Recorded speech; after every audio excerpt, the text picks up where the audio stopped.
one I've waited for, my love's desire, the one you kept for me until it was time. Greetings one and all, and welcome again to another video on this channel, Words of Encouragement. Today I'm going to be interviewing the bands who are right before me, Kevin Barnes and Mischelle Barnes, who recently celebrated their wedding anniversary. And of course you will know how many years in a few moments as we interview them. So Brother Barnes and Sister Barnes, welcome to this channel. Thank you, sir. And you know, one of the first questions many will ask today is, how did you meet? Well, Mischelle and I met when she first joined the church. Both of us were on the same choir, hence we got a lot of opportunity to speak and to see each other. She was friendly with a church family. This church family was one of my mentors within the church. She was so friendly, so likable, that the family requested for her to work in their business. She agreed. The area in which the business was located was closer to where I was staying. So I got more opportunities to speak to her. But this was as a friend. There was no friendship here at this time. You know, so over the period of time speaking to her, we found out that we have several things in common. You know, we were both baptized, saved. We both love the Lord and place Him first in our lives.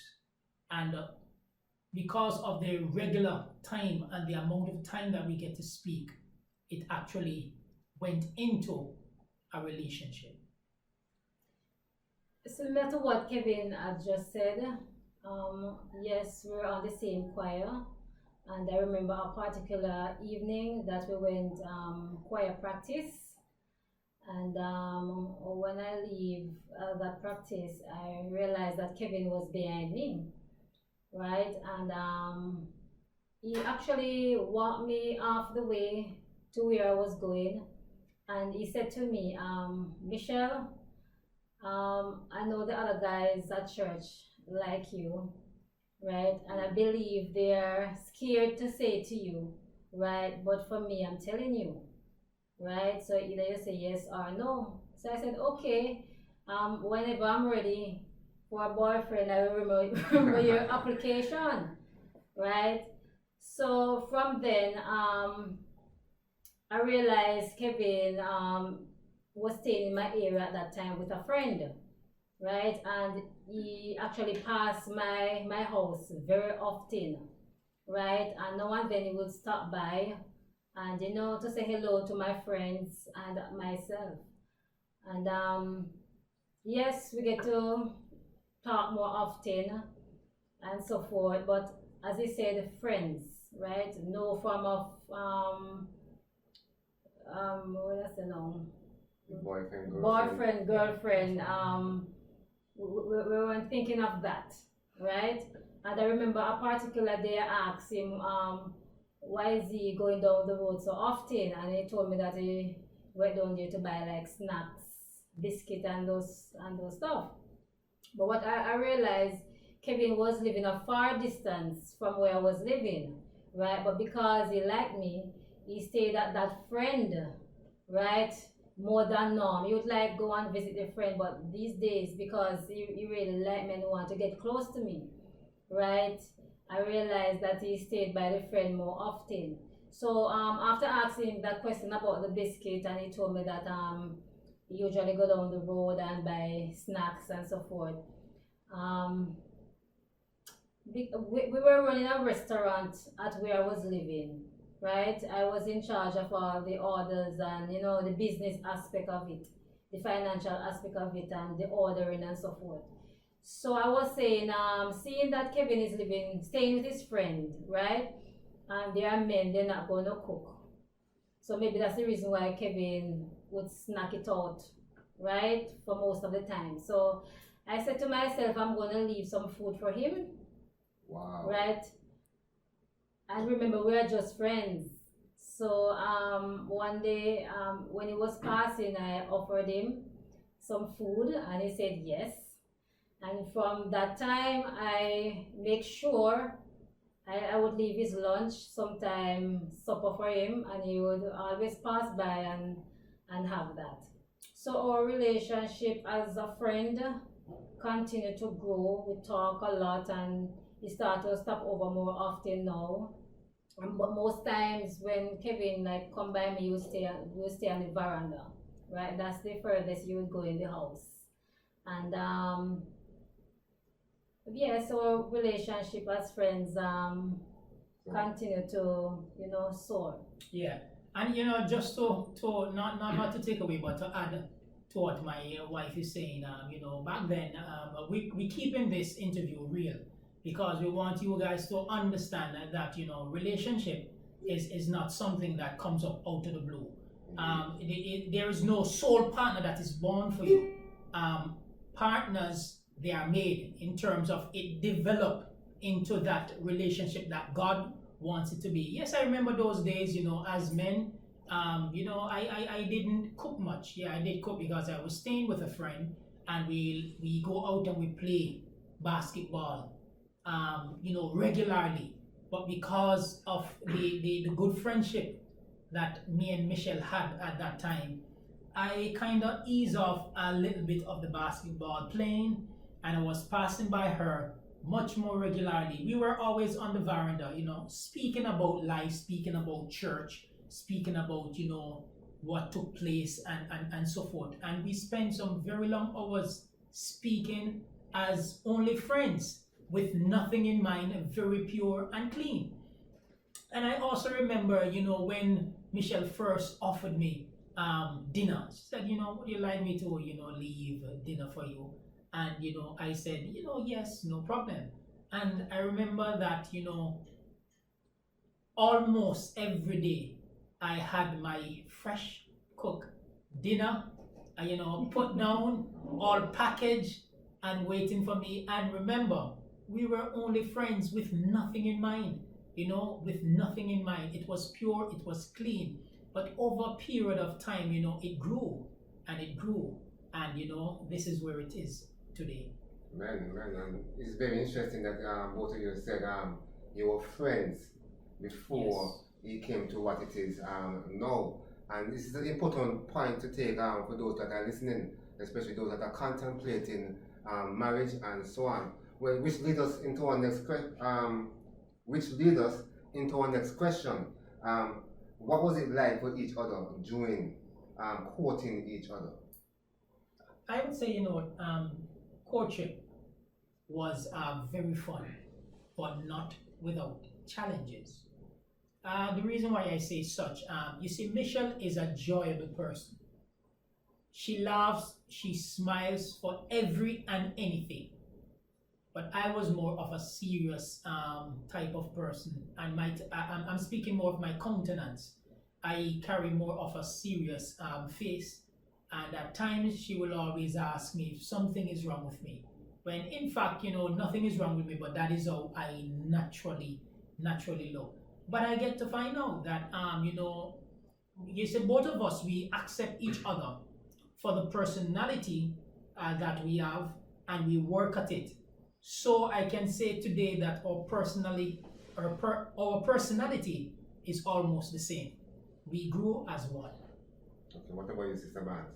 Okay, to continue off with the fact that I used to prepare Kevin's lunch and supper for him, and he would gladly come and dine.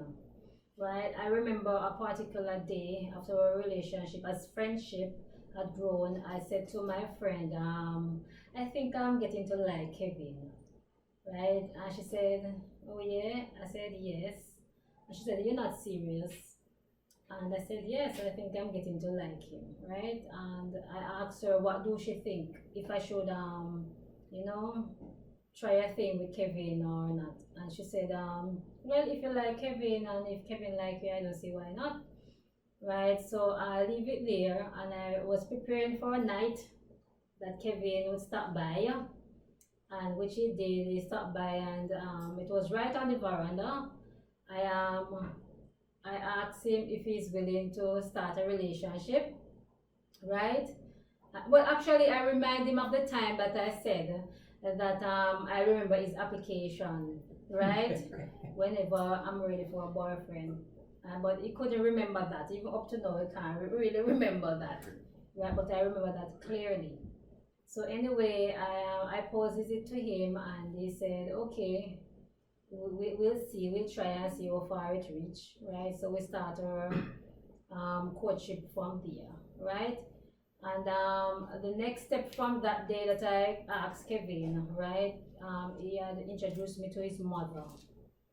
And Kevin's mommy is a Christian woman. She believes in God, and she believes in a Christian home, because Kevin himself told me that he grew up in a Christian home, a Seventh-day Adventist, right? So Kevin introduced me to his mother, and we spoke, and she seemed like a very friendly person, similar to the personality I've been experiencing from Kevin thus far, very quiet, humble.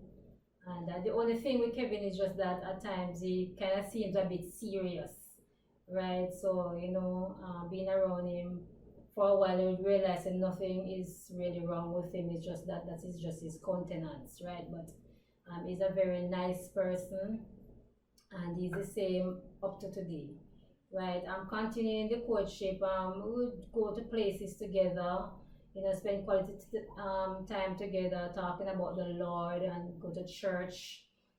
Kevin is a singer, so majority of the Sabbath you would go to like different churches. They would invite him to sing, and I would go along with him as a girlfriend. We just strengthen our relationship with Christ together, right? And that's very important, as you mentioned, and Sister Van, that you all spend time together, quality time together, but how? With the Lord in the midst. And so it's a pattern that we need to take out today for those, again, who are contemplating marriage. The text says in Genesis 2 and verse 24, therefore shall a man leave his father and mother, and shall cleave unto his wife, and they shall be one flesh. Which now leads us next into our next question, the third one.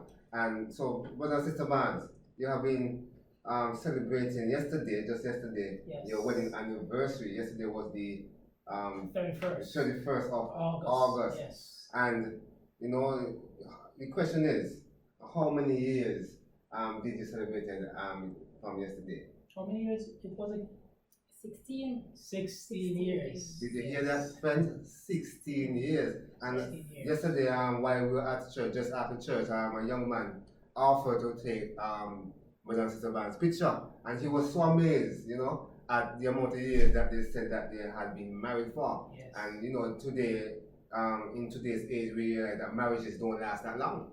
But it's a blessing when two people, as both of you have mentioned before, have been serving the Lord, and you are friends first until you reach this very stage that you are at. Yes. And we say, to God be the glory for To that. God be the glory.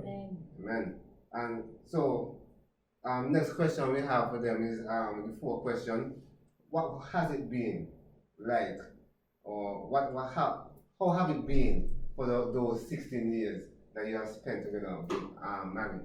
Well, being married for 16 years, to me was much like dating. Hence the reason why we are together so long. First and foremost, God has always been the head of our marriage. That's the main thing. God has always been the head.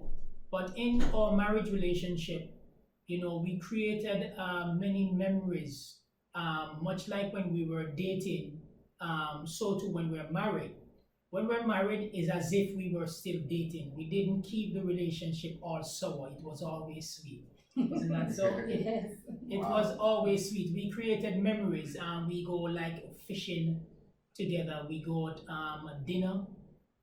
picnic on the beach side, and we travel many miles, 100 and odd miles, 200 miles to visit families and friends by driving. So that was also like an adventure by itself. We also, as Michelle said, in the music ministry, so from time to time, we visit other churches. Some might be close, others might be far. And all those were adventures, memories that we had together. There are times that we spent together and, things that we can reflect upon. The reason why it was important for us to create even those memories was when the difficult time comes. Because marriage is not always uphill as the people would want to paint it, as if there is more challenges. It would appear as if when you get married, you are faced with more challenges. Reason being because the devil doesn't like family. And once one dedicate themselves to Christ and decide to take it a step further and to go into this holy matrimony, the devil seems to want to show up himself. So, in those times of a difficult situation, first and foremost, the only thing we can do is seek God. And after seeking God, many a times I think of those times that I spent together with my wife. All those memories, all those fishing adventure that we have on the beach side, all those dinners, all those picnics, driving to and from church. Those are the memories that keep the relationship going. And as you can see, she's beautiful as ever. That is one of the things also. She always keep herself, fresh and looking good. This is even one of the things to keep the marriage spicy. You don't want to enter a relationship, and as soon as you enter that relationship, you are married, everything falls apart. You start to dress old and so forth. She dressed respectably in the society, in the community, but when we're home, she dressed for me. So we keep the marriage life spicy. God created this union. We must not make it seem as if it's a sin to be married in today's world. This is the true marriage, a man and a woman, and we must enjoy it. Amen. Okay, so we got married 2003. Yeah. Right, and we got Kevin, our first son, 2006, and it was a blessing indeed because before we got married, we had settled the fact that we're not going to have any children. Well, it was my idea of not having any children, right? But Kevin, we persist the relationship. Kevin said it's okay. Right, and we continued the relationship and we got married, right? And there comes Kevin 3 years after. Okay, marriage relationship is not always perfect, right? Like when you watch the movies with these fairy tales, with the spouse married together and then they live happily ever after. It's not like that. You're gonna have two different individuals from two different backgrounds, right? And they merge together in a love relationship, right? And you have to have God in the midst, right? Because He's gonna do something that you don't like, and you are gonna do things that He don't like. But the main thing that is gonna really keep you guys together are the love relationship, right? So having God in the center of that relationship will blossom. So whenever you are contemplating marriage or courtship, going to any relationship, the first is to build friendship first with each other, right? On the grounds of God in the midst. Having God in the midst of the relationship is what we really need these days, because as you can see in the church, you have many young people.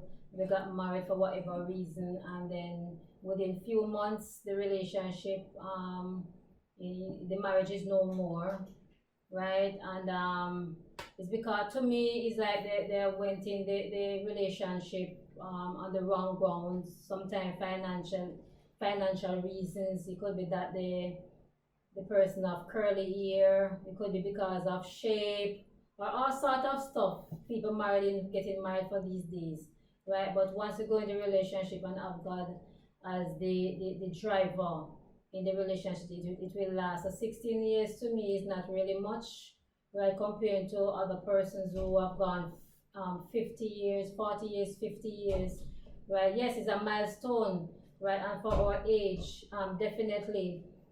Many people may look at it and say that we got married when we were 12 or maybe younger, right? But for us, when we started at age 21, right, it was, I mean, mentally we were prepared because, as I said, we have this friendship going, and then, you know, we start courtship, and God was in the midst. So He was the driver actually. So He was preparing us mentally to go into that, to make that decision, which is marriage, which is a life-lasting commitment, right? And having Kevin, mother, and other friends around us who are spiritually grounded and who are guiding us, right? So they also assist us, right, to reach this 16 years.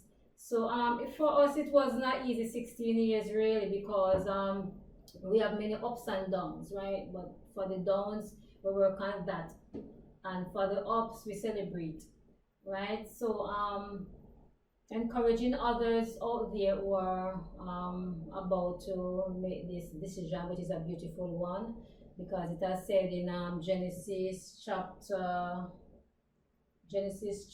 2, reading from verse 18. Read verse 18, says, and the Lord God said, it is not good that man should be alone. I will make him an helpmeet for him. And the Lord God caused a deep sleep to fall upon Adam, and he slept. And he took one of his ribs and closed up the flesh instead of. And the rib which the Lord God had taken from man made he a woman and brought her unto other man. So it's a beautiful thing to be married, right? It was created by God, and I know that God is pleased to see us as young people. You know, we have taken this journey and we have committed to each other, and we commit everything into His holy hands, so He will continue to guide us. Amen. Yeah, one more thing to add. It's very important for even the male figure within the marriage, which is the husband, to take in consideration Ephesians 5 and verse 23, which says that for the husband is the head of the wife, even as Christ is the head of the church. And when we're speaking about the husband being the head of the wife, this is not speaking of him being bossy or being over controlling, but a spiritual leader. He should seek the guidance of the master himself, of God, and then with his instruction he will then guide the relationship. And once we follow Christ's instruction, your relationship will last even a lifetime. Because remember, when you're entering a marriage relationship, it is not a contract that you are making, it's a covenant. It's not a contract. And a marriage relationship has nothing to do with 50-50. Each person should think of themselves, it depends on you 100% for it to work. So if something is not working, you need to put all your strength, all your energy to get it done. And the first way to get it solved is to approach God in prayer, and then you take His instructions. Amen, amen. And very important points that was made, and encouragement that were given. And to sum up our last two questions, which I think you mentioned a bit from your discourse, and what would you say? What else would you say, brother and sister Barnes, to encourage someone out there, probably they're married or probably contemplating a marriage? What else would you say to them? Well, I believe, you see, for those who are married and for those who are contemplating marriage, you have to honor one another. And when I say honor one another, you have to respect one another. You have to speak good of one another in private and in public, because we have to be careful as to how you speak to your spouse or spouse to be, with friends or even with families. You have to cultivate that love for each other at the first onset of the relationship. You need to keep private matters private. If there's any challenges between both of you, you need to seek God in prayer. This is where we get that union coming together from early out. If there's a problem, both of you seek God in prayer, and you seek His instruction how to get it sorted out. You have to honor God in your relationship. Christ comes first. If He's not the first thing in the relationship, it will not work. It may seem to be working out for a while, but it will crumble. He must be first.